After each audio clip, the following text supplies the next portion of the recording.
So hello students, welcome back to my YouTube channel SB study classes 9335 पर।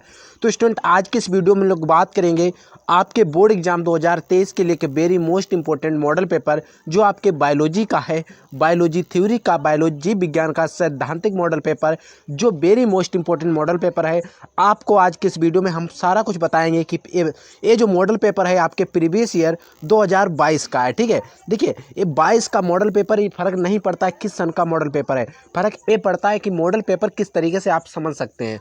आज के इस वीडियो में मैं आपको बताऊंगा मॉडल पेपर से, पीछे के मॉडल पेपर से किन क्वेश्चंस को उठाया जाता है, कैसे क्वेश्चंस बार बार रिपीट होते हैं, रिपीटेड क्वेश्चंस आते हैं, और 2023 में जो मॉडल पेपर आने वाला है उसमें क्या डिफरेंट हो सकता है, सारा कुछ आज के इस वीडियो में हम लोग कवर करेंगे। तो इसीलिए आप वीडियो कंप्लीट देखिए, वीडियो बहुत ज़्यादा आपके लिए इंपॉर्टेंट होने वाला है, इसीलिए वीडियो आप शुरू से लेकर अंत तक अवश्य देख लेना। तो सीधे मॉडल पेपर की बात करते हैं। देखिए, इस मॉडल पेपर के लिए आपको समय दिया जाएगा 3 आवर्स, यानी कि टाइम जो मिलेगा 3 घंटे का मिलेगा, और इसके लिए आपको 70 नंबर का पेपर होगा। ठीक है, ये बात आपको पता है। और आप पढ़ लेंगे। इस प्रश्न पत्र में कुल 30 प्रश्न है, सभी प्रश्न अनिवार्य है, यानी कि इस प्रश्न पत्र जो है इसमें 30 क्वेश्चन है और ऑल क्वेश्चन है ये कंपलसरी। ठीक है, अब सारा कुछ आप निर्देश इनको पढ़ लेंगे। हम सीधे वीडियो पर चलते हैं।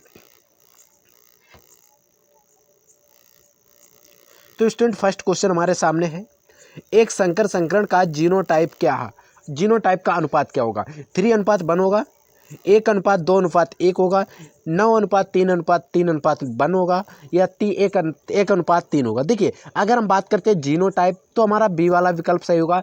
1:2:1 एक संकर संकरण की बात कर रहा है। ठीक है, सिंगल क्रॉस की, और अगर डबल क्रॉस की बात करता है तो ये वाला सही होता है, लेकिन इसमें सिंगल की बात कर रहा है तो ये वाला सही है। और ये जो फर्स्ट वाला है ये क्या है? फिनोटाइप, लक्षण प्रारूप है। ठीक है, और ये है हमारा जीनोटाइप, इसमें पूछ रहा है तो हमारा बी वाला विकल्प जो है वो बिल्कुल सही होगा, राइट आंसर है। ठीक है, नेक्स्ट है, द्विनिषेचन क्रिया होती है शैवालों में, ब्रायोफाइट में, आवृत बीजी में या अनावृत बीजी, सॉरी अनावृत बीजी में, आवृत बीजी में।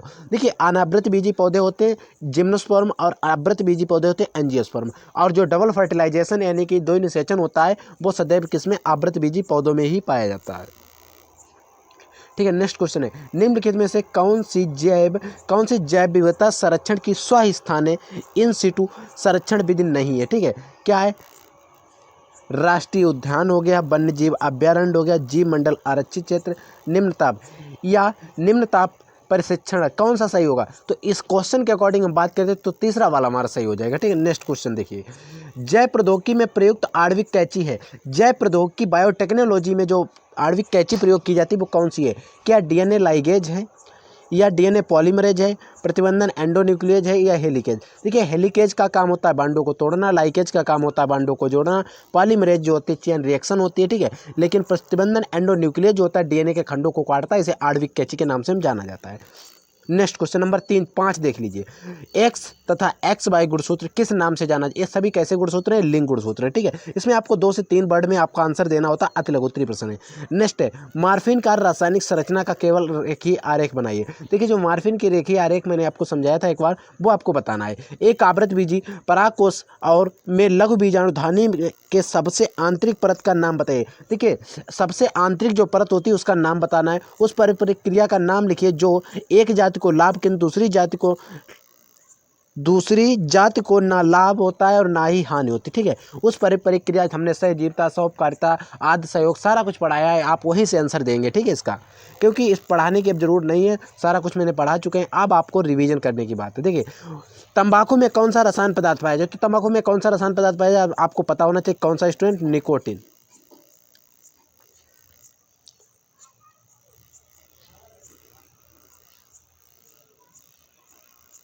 कौन सा पाया जाता है? निकोटिन। ठीक है, उस पदार्थ का मानव स्वास्थ्य पर क्या दुष्प्रभाव होता है? बहुत बड़ा दुष्प्रभाव होता है। आप देखते हैं तंबाकू से ही कैंसर होते हैं, सारे जो है वो दुष्प्रभाव ही हैं। किस प्रकार के विषाणु के कारण एड्स होता है? देखिए, विषाणु जो होता है HIV virus, HIV human immuno deficiency virus की जा, इसका आनुवांशिक सामग्री क्या होता है? इसका आनुवांशिक पदार्थ डबल स्टैंडर्ड RNA होता है। ठीक है, नेक्स्ट क्वेश्चन देखिए, विश्व में पर्यावरणविदों द्वारा कुछ क्षेत्रों को जैव विविधता हॉट स्पॉट क्यों घोषित किया जाता है? भारत में किन्हीं 2 हॉट स्पॉट क्षेत्रों के नाम लिखिए। काजीरंगा, बहुत से ऐसे हैं, आप उनका नाम लिख देंगे। अब अथवा में आपको क्वेश्चन कह रहा है IUCN का फुल फॉर्म समझ लीजिए, एक मिनट रुकिए, समझिएगा, international union for conservation nature of natural resources होता है, ठीक है। के अनुसार 2004 में तक पौधों की जातियों की कितनी प्रजातियों का वर्णन किया गया है। रॉबर्ट में वैश्विक जाति विविधता को वैज्ञानिक रूप से कितना अंकित किया गया, ठीक है। इसको करना चाहें तो आप इसको कर सकते हैं। नेक्स्ट है, निम्न को परिभाषित कीजिए। प्रवासन और उत्पासन, ठीक है। स्तनपार्थ, अनार्तव चक्र, लैक्टोनिलेशन, एमिनोरिया क्या है, ठीक है। दही की एक थोड़ी सी मात्रा ताजे दूध को दही में बनाने में कैसे मदद करता है। दही में पोषण संबंधी गुणवत्ता का उल्लेख कीजिए। देखिए होता क्या, आप देखते हैं जो पुराना दही होता है उसमें क्या होते हैं, बैक्टीरिया होते हैं, लैक्टोबैसिलस, ठीक है। जो भी उसमें बैक्टीरिया होते हैं वो क्या करते हैं, इसको चेंज करते हैं किसमें, दूध को दही में। तो वो क्या करते हैं, ताजे दूध में डाल देते हैं तो जल्दी हो जाता है, ठीक है। नेक्स्ट क्वेश्चन है, ठीक है, इसको करेंगे। फिर है न्यूक्लियोसोम का नामांकित चित्र। न्यूक्लियोसोम का क्या करना है, नामांकित चित्र। अब यह कोशिका में कहाँ पर पाया जाता है, ठीक है। अगर आप इसको करना चाहें तो कर सकते हैं अथवा नहीं कर सकते हैं, अथवा में दिया गया है। टेम्पलेट रज्जुक या कूट लेखन रज्जुक में 2 अंतर लिखिए, ठीक है। मनुष्य में अग्रपिंडक यानी कि एक्रोसोम कहाँ स्थित होता है, स्पर्म के हेड पर होता है, ठीक है। किन्हीं 2 प्रकार की कोशिकाओं का नाम लिखिए जो मनुष्य में सहज प्रतिरक्षा इम्यूनिटी प्रदान करने की कोशिकीय शोध के रूप में कार्य करती है, ठीक है। नेक्स्ट है मेंडलीय विकार क्या है। किन्हीं 2 मेंडलीय विकारों का सचित्र वर्णन करना है, ठीक है। मेंडल के जो रोग हैं उनका भी वर्णन करना है एक तरीके से।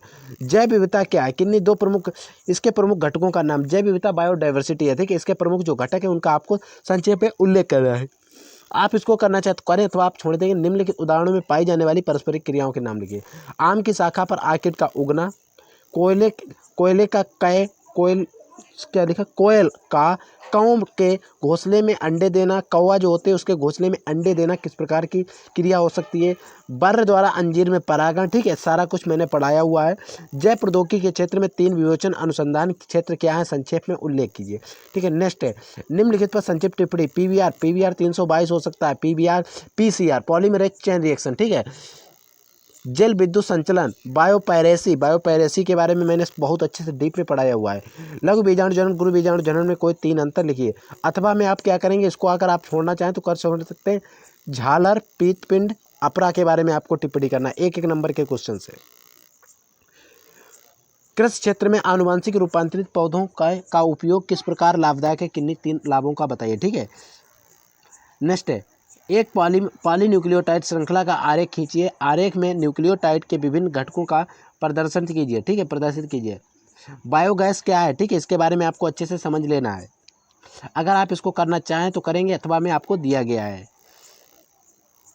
एक आरेख संरचना की सहायता से अनुलेखन की इकाई में उन्नायक प्रमोटर एक समापन टर्मिनेटर के स्थान पर भूमिका की व्याख्या कीजिए, ठीक है। नेक्स्ट है क्वेश्चन नंबर 28। एक संकर क्रॉस का प्रयोग करते हुए प्रभाविता का नियम। मेंडल का प्रभाविता का नियम दिए। मेंडल ने 3 नियम दिए, प्रभाविता का नियम, पृथक्करण का नियम, स्वतंत्र विवरण का नियम, ठीक है। आपको उसका प्रयोग का वर्णन करना है। 5 नंबर दिए जाएंगे, आपको विद उदाहरण के साथ अच्छे से बताना है। अगर आप इसको करना चाहें तो करें अथवा आप इसको छोड़ना चाहते छोड़ सकते हैं, आपको अथवा में दिया गया है। क्या द्विकुंडल डीएनए की संरचना की मुख्य विशेषताओं, आपको द्विकुंडल डीएनए का डबल हेलिक्स मॉडल जो वाटसन और क्रिक ने दिया था, ठीक है, समझ लेना। आपको वही बनाना है जो वाटसन और क्रिक ने दिया था, उसका आपको सचित्र वर्णन करना है चित्र की सहायता, ठीक है। और 5 नंबर आपको मिलेंगे, आप घर लेकर आ जाएंगे। Next question number 29। सजीवों के प्रमुख अजैव कारकों एवं उनके महत्व का वर्णन करना। अथवा में आप कर सकते हैं क्या, उष्ण कटिबंधीय क्षेत्र में ऐसा क्या विशेष है जिसके कारण उसमें सबसे अधिक जैव विविधता है, ठीक है। क्वेश्चन नंबर खा में इसी में दिया गया है। क्या कारण है कि पादपों की अपेक्षा जंतुओं की जाति विविधता अधिक है, ठीक है। कोई 2 कारण आपको बताने हैं, ठीक है। आवृतबीजी पौधों में गुरु बीजाणु मात्र कोशिका के परिपक्व भ्रूण कोष के विकास का सचित्र वर्णन करिए। जो आवृतबीजी प्लांट होते हैं उसमें गुरु बीजाणु मात्र कोशिका में परिपक्व भ्रूण कोष के विकास का सचित्र वर्णन करना है। मैंने आपको पढ़ाया हुआ। अगर आपको कोई क्वेश्चन चाहिए तो आप क्या करेंगे, आप प्लेलिस्ट में जाकर हमारी एक प्लेलिस्ट क्लास 12th बायोलॉजी के नाम से बनी है, उसका लेक्चर नंबर फर्स्ट देख लेंगे। उसका लिंक आपको मिल जाएगा कहाँ पर, डिस्क्रिप्शन बॉक्स के अंदर। आप उसमें इसको पढ़ सकते हैं, बिल्कुल डीप में मैंने पढ़ाया। अब आता है नेक्स्ट क्वेश्चन अथवा वाला।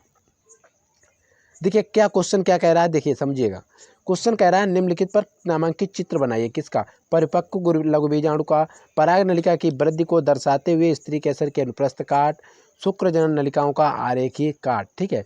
आरेखी काट, इतना था पूरा पेपर। मैंने आपको अच्छे से समझा दिया। आई होप ये पेपर आपको समझ में आ गया होगा और पेपर का अच्छे से आप रिवीजन कर लेंगे और पेपर को तैयार कर लेंगे। आज के इस वीडियो में इतना ही। हम लोग एक नए वीडियो में नए टॉपिक के साथ मिलेंगे।